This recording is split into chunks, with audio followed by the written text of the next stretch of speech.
So I was about to change the oil on my wife's Altima when I thought this would be a good opportunity to show you guys just how much bigger the filter on my 350Z is now versus the one that was the factory unit. So the QR25 and the VQ35 use the same oil filter, and you can see just how tiny the oil filter on the VQ35 is. Like, this is so small. It is 78 cc's. That is an extremely small filter. Whereas this one, which is much closer to what I would consider a normal sized filter, is 230 cc's. So it is almost exactly 3 times the volume of this smaller filter. So this is why it is so important, if you are keeping this size filter on a 350Z, to get the highest quality filter you can. So even if you're only doing very short oil intervals like 3,000 or miles, still get the really nice extended interval filters, because you want the nicest filter you can run because it's so small. Now, when I put my oil cooler on, because the base circle on the oil filter was just a little bit bigger, I needed to switch to a different filter. This is one from an LT4 V8 out of a Corvette from the 90s.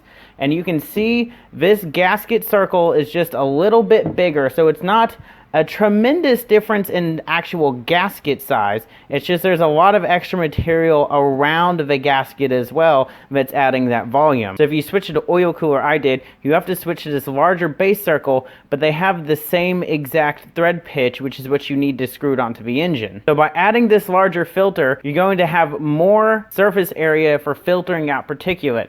So as this one clogs up and you start to A, jack up your oil pressure because there is a bottleneck, and B, you're going to have less room for particulate to build up. So this is going to allow you to have a little bit more particulate, and it's going to let you go longer in between changes, so that if for whatever reason you can't get around to it, or something happens or you forget, it's going to give you that little bit of margin of error in how long you can go between oil changes. It's also going to add a little bit of oil volume so that you have more oil in there as it burns off oil, but it's not going to have any effect on your oil pressure because it's going to have the same resistance in the material, but this one might jack up your oil pressure as it starts to clog. Really, the only downside to this filter is it's a lot less common. You have to go to the auto parts store to get this particular size and style of filter. This one you can get at Walmart, or you can get it pretty much anywhere because it's such a common filter. So of course, if you guys have any questions or comments, drop those below, hit that subscribe button, and I will see you guys next week.